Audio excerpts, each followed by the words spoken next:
I am on the hunt, literally. In the last video, I started the process of maxing my UIM, and the first skill I decided to get to 99 was Hunter. Jagex just added a new Hunter training method with the release of Rumour, which is called Hunter Rumours, and I just unlocked the top tier of Rumour by getting 91 Hunter. This changes some things about how the method works, mainly because it adds so many new possible rumours to the pool that I can be assigned. I talked in the last video about how you can block rumours by getting them at another master, and now I'm going to have to set up my block list again. The good news is that these master tier rumours actually don't overlap with the adept tier ones, so that's 2 hunter masters that I don't need to worry about getting blocks from. I just need to block sunlight antelopes, red salamanders, and red chinchompas, and I can do those on any of the 3 other hunter masters. Oh my god, finally that's one I can block. I've been doing novice rumours all day to try and get this. This one, red chins or red salamanders. And now onto the expert ones. Alright, that is more like it. 2 rumours later for red salamanders. One more. Alright, there we go. Again, just 2 rumours later, and that is the last block I needed. Okay, so I actually have a bit more setup I want to do before I start the master rumours. I know that there are only 6 different rumours that I can be assigned, which are sunlight and moonlight moths, dashing kebets, teku salamanders, moonlight antelopes, and herbivores. Because herbivores are on that list, I'm going to want to optimize my inventory as much as possible, since Herbie gets really annoying if you don't have a lot of inventory space. So I'm going to go ahead and drop off my chins to my main, since I've just been saving them up to get some easy money for that account. I'm also going to leave my rune pouch in death storage now, because I don't need the Arania teleports now that I can't get red salamander rumours. I'm also going to go ahead and drop all my hunter meats except for 1 stack for charging the Quetzal whistle. I know I could theoretically keep them for passive AFK cooking XP, but I don't think I'll be hurting for cooking XP in the future, and I'd rather just free up the inventory slots. One more thing I'm going to do is unlock the free falcon from Matthias for 0.5 mil, which means I won't have to worry about carrying my cash stack on me. It's definitely not going to be worth it money-wise, since I'm not going to be doing like 1,000 kebet tasks on the grind, but it'll be worth it hassle-wise. Okay, this is the new inventory. It's looking good. I'm going to do one more thing, and that is unlocking all of the Quetzal transport stations. They added a new transport system with Rumour, and you unlock the stations using Quetzal feed, which you get from Rumours. You need 40 in total to unlock all of them, and I've already gotten like way more than that. Alright, Fortis Coliseum Station is built. Outer Fortis is done. There is the Colossal Worm Station, and finally the Camtorum entrance. This one is the main reason I wanted to go ahead and unlock these, since it's right next to the teku salamanders. Okay, that should be all the setup I need, so let's get going on the master rumours. So the first one I got was Moonlight Moths, and normally moth tasks aren't anything special, but these are actually like kinda nice because they're right here in the Hunter Guild, so there's basically no travel time. The Sunlight Moths are also on the master rumour list, and they're not bad either since they're right outside the guild. Alright, next one is the main reason I'm going for Master Rumours, which is Herbivore. This one takes a lot longer than the other tasks, but the upside is that it gives me extra herbs, so I'll be noting these on the Tool Leprechaun and bagging them after each rumour. Okay, Moonlight Antelopes. This is another new one, and it's also right here in the guild. Normally for pitfall tasks, you need to bring an axe and chop trees to get the logs to make the traps, but this one's special because you can get logs from the trees here with just a knife, and you can spam click them to get more really quickly, which is also nice. Oh my god, that's another Quetzal pet. Huh. Okay, teku salamanders. Here is why I built this Quetzal station. This is the new top tier of salamanders that they added with Rumour. And there's 92 Hunter. At this point, there's not really going to be any new changes to the method. I'm just doing these 6 tasks all the way to 99. I'm still on the lookout for the last piece of the Guild Hunter outfit though, since that's really the last reward from here that I'm missing. Hey, there it is, the Guild Hunter boots. That is the full set done. The full set gives a 5% increased chance to get the rare creature piece for Rumours, and it also increases the catch rate slightly as well. Okay, so that is the Hunter Guild green logged. I think at this point I'm just going to go ahead and let the reward sacks stack up for a while, since I don't really have any more uniques to get, and I'm going to be set for a while with the Hunter meats I already have for charging the whistle. I guess that one technically people would still, people have used Varix for whatever boss that was, like Chaos Ellie or whatever, but 93 Hunter. Cool. Yay! Alright, there's 94 Hunter. I think I'm actually going to open up the reward sacks on each level because I want to see the rewards stack up across the grind. So there we are. That's where we stand right now after 94. The herbs and bones are starting to look pretty good. Alright, I need y'all to be normal for a moment because I'm about to get 95 Hunter. Okay. I'm always normal. What are you talking about? All right, there's I'm so 95 normal pilled and I'm not cringe. No, I am cringe. Congrats on 95! And after opening the rewards from 94 to 95, we are at this many herbs and this many bones. Something I haven't mentioned yet is that each level in this grind does increase my XP per hour a bit, which is nice. Turning in the Rumours gives more XP the higher your level is, and it also increases the catch rate for most of the hunter creatures, so some of these tasks like the Teku salamanders will get done faster. This is the clip where I get 96 Hunter. I forgot to record the nice voiceover for it. Have you ever wanted to see what 68 Master Rumour reward sacks looks like? Also, in case anyone was wondering, I've started updating my herblore spreadsheet again since I'm getting herbs from both the reward sacks and the herbivore tasks. We're currently sitting at 618k XP bagged, which is about 29% of the way from where I'm at to 99. Not all of that's from the hunter grind though, a lot of it is from the seed nest seeds from the last herblore grind I did, and the leftover torstals from when I was making super combats. And that is 500 Rumours complete. That's something I can make a clip about. 97 Hunter, the hardest level of the grind, begins. And this is what we're looking at for the herb rewards from that level. Guys, stop everything, I have breaking news. The date is May 15th, 2024, and today's game update contains changes for Hunter Rumours. Basically, they are shifting some of the possible tasks around the different Hunter Masters to provide a better progression through the different difficulties, and that comes with two major changes. First, Sunlight Moths are no longer on the list for Master Rumours, which is one of the worst tasks I could have gotten, so now I just don't have to do it. And secondly, they added enough creatures to the Adept lists so that now they overlap with the Master list. Previously, these lists were entirely separate with no overlap, so you couldn't use the Adept Rumours as a part of the block list, but now you can. So that basically gives me 2 additional blocks for my list. It looks like they basically created a very clear meta block list for Masters, where you block Moonlight Antelopes with a Novice Rumour, Red Chins and Red Salamanders with Adept Rumours, and Moonlight Moths and Sunlight Antelopes with the Expert Rumours. This leaves the 3 Rumours that you would ever actually get, which are Herbivore, Dashing Kibitz, and Teku Salamanders. And honestly, this is a really good list, because Herbivore is good XP per hour while hunting it, and the other 2 are just really quick tasks. This change is great, but now I need to go redo my block list, hopefully for the last time. Okay, so the first one I do is going to be the most annoying, I think. I have to specifically get Moonlight Antelopes from Gilman, who gives novice tasks, and he's actually capable of giving any possible Rumour, besides the ones I already have blocked, so this one may take a while. It's basically a 1 out of 22 to get a specific task from him. Alright, there it is, Moonlight Antelopes. Now I don't have to do that anymore. I got it after 5 Rumours, which is pretty lucky. Hey, Red Salamanders, that's the next one I needed. We're moving pretty quick here, actually. Oh my god, finally got that one. 39 Rumours in. That was supposed to be like 1 in 11. Moonlight Moths, that's the next one. Just got 1 more block left, and then I'm done. Yes, there it is, Moonlight Antelopes. It's the last one I needed.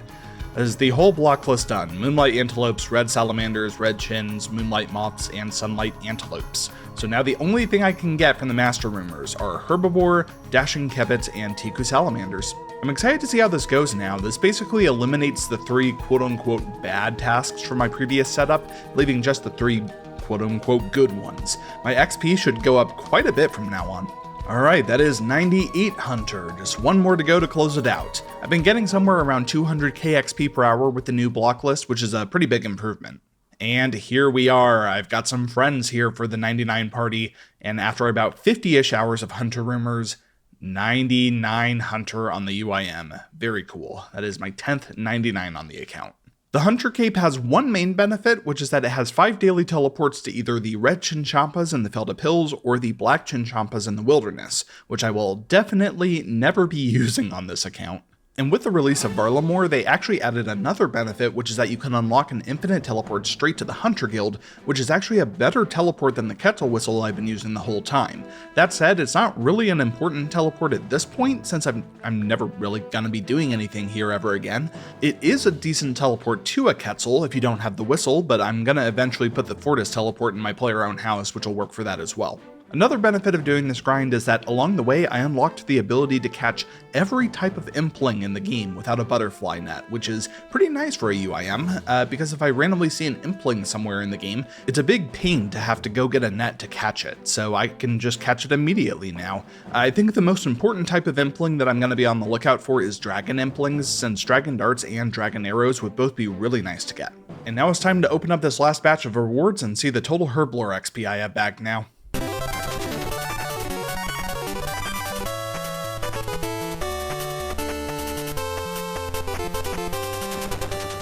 And with that done, I feel like a bit of a broken record in this series because I just finished a big grind, so now I need to go and use up the rewards I got from it. I spent the last 4 or 5 months building up raid rewards, and I need to go ahead and get those used up. I'm also going to be going through my other herb seeds as well. I'm actually going to go through all my noted dragon bones now to free up a bag slot. First up is the bones. One of the things that they added with Rumour is a new prayer training method. Basically, when you're doing activities in Rumour, you can get these blessed bone shards or sun-kissed bones, which can be broken down into the shards, and you can use those at the Teomat to give 5 prayer XP per shard. You have to fill up the bowl here with blessed wine first, which you get from using normal wine at this exposed altar, and when you're sacrificing the bones, you lose prayer points, but there's an altar right here that you can use to refill on that. So yeah, a bit of a weird method, but I'll take the passive prayer XP. It's not often that you just get bagged prayer XP on a UIM, so yeah, it's pretty good. Overall, this should get me 885k prayer XP and up to level 92. Not bad. Next up is the herbs, and I'm happy to say that this time it's going to be much faster than when I was going through the raid rewards in the last video. I'm not going to be farming any seeds this time. The goal is just to clear out the inventory, and I also don't have any of the herbs for the quote-unquote hard potions like brews and ranging potions, so this should all be pretty quick. There we go, that is everything cleared out of the inventory, and now I can move on. So as it turns out, something very funny happened while I was in the middle of that hunter grind. If you remember in the last video, when I was clearing out the raid rewards, I said something along the lines of, the pure essence is gonna stay for a bit since that's gonna take a really long time to use up. Now this was mainly just out of impatience. I really wanted to move on and not have to spend a ton of time doing blood rune crafting just to clear out one inventory slot, but as it turns out, Jagex actually rewarded me for my procrastination. This is what I'm talking about. This is the game update that brought the first round of Project Rebalance changes, and I'm specifically interested in the set of new agility shortcuts that were added to the game. Now you may be wondering, what does this have to do with going through my pure essence? Well, as it turns out, people found that this shortcut that was added to Shiloh Village actually changes the meta for crafting nature runes, and the other missing piece comes with another big unlock I got recently, the Achievement Diary Cape. Let's talk about this NPC, Caleb Paramaya. This guy used to be the reward giver for the Karanja Achievement Diary before they changed it to Pirate Jackie the Fruit in Brimhaven, but they kept the teleport to him on the Diary Cape. So as it turns out, you can teleport to Caleb with the Diary Cape, then go straight through the shortcut and north to the Nature Altar, and that is significantly faster than the old method of teleporting to the CKR Fairy Ring. So here's how this method compares to what I would have been doing beforehand, which is True Bloods at the True Blood Altar. Each essence gives 2 nature runes before factoring in the outfit bonus, which equates to 180 GP in total when sold to Ellie Morrison, compared to the 200 GP from 1 blood rune. So it's a 10% decrease in GP per essence, and in terms of XP per essence, nature runes give 9 compared to the 10.5 from blood runes, so it's about a 14% decrease in XP per essence, but the real benefit comes from how quickly you can burn through essence here. The trips are so much faster than True Bloods, so both the XP rate and GP rate are much higher. I'm getting about 60k XP per hour with this method and about 2 million GP per hour. So basically I'm paying a 10% bagged GP tax and a 14% bagged XP tax in order to get the grind done much faster. One thing that actually helps a lot here is that a recent update to the game rules made it so that RuneLite plugins can now modify the menu entries for teleport items to provide things like submenus, so you don't have to deal with the UI for selecting a teleport. And that also works with the menu entry swapper, so I can just set my diary capes left click to Caleb Paramaya and shift click to Jar to get to the Shantae Pass Bank to unnote my essence. I also have my construction cape on me so I can teleport to the POH to restore my run energy if I need to, or just, get around the game if I need to, I don't know, do like Tears of Gothics or something in the middle of this. Ha ha ha ha, it's funny. I got the pet a second time, it's funny. All right, first level coming in, 92 runecraft. And it is, it's occurring to me just how long it's gonna take to go through all this pure essence. I think I'm gonna be looking at like a 30-hour grind here in total. All right, how about that? Lucky Impling out of nowhere, right after I got 99 Hunter. Studded chaps. Worth it. 93 runecraft, still going strong. The pure essence stack is under 100,000 now, so that's nice. I can sort of see it start, I guess, ticking down, I guess. Let's close it out. And with this trip, that is the end of the pure essence, and all of the raid rewards are now officially 100% used up. Though I'm actually just below 94 runecraft, so I am going to go ahead and force myself to get this last level of the Arceus library. There we go, 94 runecraft, looking good. We are done. And now to cash in on these nature runes. Okay, so I can't believe that I'm actually going to talk about strategy for selling things to a shop, but this is going to be actually, because I have to sell so many nature runes here, this is going to be the first time that I actually use Windows mouse keys for the first time. This is a Windows feature that is explicitly allowed by Jagex to be able to click things easier. So you can just go ahead and turn this on here, and then if I just get into the shop, then yeah, I have left click set to sell 50, so I can just sort of spam the numpad 5 and numpad plus keys. 5 clicks once, and plus is like a double click, so like I can just sort of, oh, look at that, wonderful. I'm sure this sounds lovely.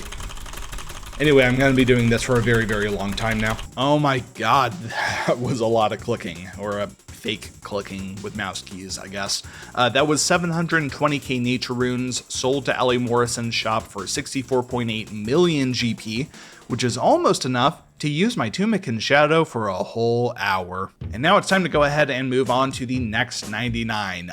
It's actually kind of convenient that the last thing I was doing was going through that pure essence, because it actually transitions really well. And no, I can't do that joke 2 videos in a row. The next 99 I'm going to be going for is Slayer. Slayer is actually going to be a really easy 99 for me to get, because the last time I was doing any Slayer training, I left off extremely close to 99. I was like 400k XP away. It was when I was trying to go for the Primordial Crystal from Cerberus, and I thought at the time that I was definitely just going to get 99 on the way to the Primordial Crystal, right? Because it was probably going to take like a couple Hellhound tasks, and it was... Oh my god. So I don't think this is going to take long at all. Compared to the last couple grinds I did, this is going to be like basically nothing. So let's knock out the second 99 of the video. Oh, you know what? I just realized that I can just drop the Colossal Pouch now. I've been holding on to it in the inventory since I knew I would be going through the Pure Essence eventually, and now that's done. I can easily reobtain it in the future, and I'll do that when I eventually get around to 99 runecraft. Anyway, let's see what our first task back is. Smoke Devils. That is basically the best thing I can get for XP, so that's great. This is actually going to be a great opportunity to show off my Kodai wand that I got a few videos ago. This thing is the best in slot weapon for barraging. It can auto-cast Ancients, it gives 15% magic damage bonus, and a 15% chance to save runes on offensive spells, and it also acts as a staff of water, so I don't need to carry water runes around with me. I talked about all this when I got it, but now I can finally try it out for some Barrage Slayer. You know, it's actually pretty nice having some money on the account for once. I know I joked earlier about the 64 mil funding the Tumikin Shadow, but that thing really does bankrupt you a lot. So now that I have a decent cash stack, I don't really need to feel bad about buying a bunch of barrage runes. The money from these runes is also going to fund a couple other 99s on the account, like fletching and smithing, and maybe cooking to some degree. This is my strategy for Smoke Devils, by the way. You just aggro a bunch of them and they'll stack up on the skeleton thing here, and then you can barrage them. The ideal method is to use a cannon to aggro them, but it's never really worth it to get cannonballs on an Iron Man of any kind, let alone a UIM. Here's another thing I'm on the lookout for, Superiors. There is a tiny chance that I could get an imbued heart from these, which would be huge for the account. And even if I don't, they are a nice Slayer XP boost as well. Ooh, okay, my first Basilisk task. I unlocked this task pretty recently actually, because one of the things I'd like to get down the line on this account is the Basilisk Jaw, which can give me a head slot upgrade from melee. So let's see if I can get lucky here. I remember Basilisk Knights being pretty beefy and tedious to kill, but the last time I killed them was on my former hardcore, which was before the Osmumten's Fang existed, which might help a lot. The Basilisk Jaw is a 1 in 1,000 drop on task. Oh, and that is a combat task, I guess, for just killing one of them for the first time. I just decided to check up on my time played on the account because I was a bit curious, and take a look at this. 208 days and 10 hours, which comes out to just over 5,000 hours played on the account now. Pretty neat milestone. Oh, hey, Mystic Hat Light. I am clogging. Alright, that task is done now, no Basilisk Jaw, but I'm not too worried. At some point, after I finish maxing, I will eventually come back and do some post-99 Slayer until I get the Jaw, but if I happen to get it on the way to 99, that would be pretty cool too. Ooh, Kraken task. I was actually hoping I'd get one of these before 99, and that's because I actually have one more combat achievement left for the Kraken, and then I can go ahead and block it. Yeah, 100 tentacles, that is for getting 100 KC without leaving, and if I plan this out right, I should be able to do this pretty easily. So the trick here is to bring runes for Blood Barrage.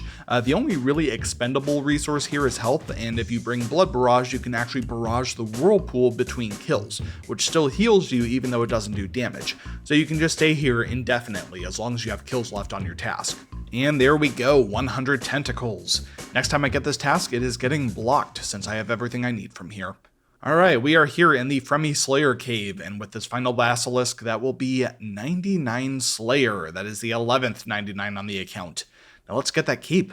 The Slayer Cape has one benefit, which is that when it's equipped or in the inventory, you get a 10% chance to get a repeat task when you request a new Slayer task, which you can decline for free if you don't want it. So basically, it gives a small chance that once you finish a good task, you can just get another one and keep going. And that may not seem like a lot when I already have 99 Slayer, but I will eventually be doing some post-99 Slayer if I ever need to kill more Slayer bosses in the future, or if I decide to try and get an imbued heart or something. Actually, I didn't end up getting the Basilisk Jaw yet, so that's one I'll definitely be coming back for in the future. And I think that's where this video is going to leave off. I got two 99s in this video, Hunter and Slayer, and in the next video, I'm going to be starting on my next 99, which will be a bit of a classic RuneScape skill. See you then.